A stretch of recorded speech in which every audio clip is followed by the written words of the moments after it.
എന്താ ഗഫൂർക്ക മുഖത്തൊരു സന്തോഷം? പെങ്ങളെ നിക്കാൻ കഴിഞ്ഞില്ലേ? ശരിയാ, ഓക്ക് വയസ്സ് 27 ആയിനുല്ലേ? ആണടോ, പൊര നിറഞ്ഞു പെണ്ണ് പൊരന്റെ മോന്തായം പൊളിക്കും എന്ന അവസ്ഥയിലായിരുന്നു. എങ്ങനെയോ അതൊന്ന് നടന്നു. അതെന്താ ഇങ്ങനെ വൈകിയത്? എന്തെങ്കിലും പ്രശ്നം ഉണ്ടാവുന്ന്. പെണ്ണ് ചെക്കന് പിടിക്കൂല, നിറം പോരാ, ഹൈറ്റ് പോരാ, എന്തെല്ലാനും. ഓള് സുന്ദരിയില്ലേ? അതുണ്ടാവില്ലേ, നമ്മളല്ലേ പെങ്ങള്. ഓക്ക് പറ്റിയ ചെക്കനെ കിട്ടണ്ടേ, അങ്ങനെ വൈകിയതാണ്. പിന്നെ നാട്ടിലൊക്കെ ഓരോ കല്യാണം മുടക്കലുണ്ടല്ലോ. എങ്ങനെയോ അത് നടന്നു. അല്ല, ദേ കുടുക്കുകുമാരൻ വരുന്നു.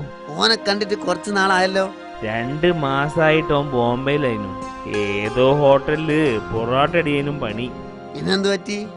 പൊറോട്ട അടിച്ചടിച്ച് അവസാനം മുതലാളിന്റെ പേഴ്സും അടിച്ചു മാറ്റിയെന്നാ കേൾക്കുന്നത്. ആ, നിങ്ങളെ അന്വേഷിക്കുന്നുണ്ടായിരുന്നു. ഗഫൂർക്ക, ഞാൻ പിണക്കാ. അതെന്തു പറ്റി? എന്നാലും പെങ്ങളുടെ കല്യാണമുള്ള കാര്യം എന്നെ അറിയിച്ചില്ലല്ലോ. അറിയിച്ചില്ല. അതെന്താ? അതുകൊണ്ടല്ലേ ഇതെങ്കിലും ഒന്ന് നടന്നത്.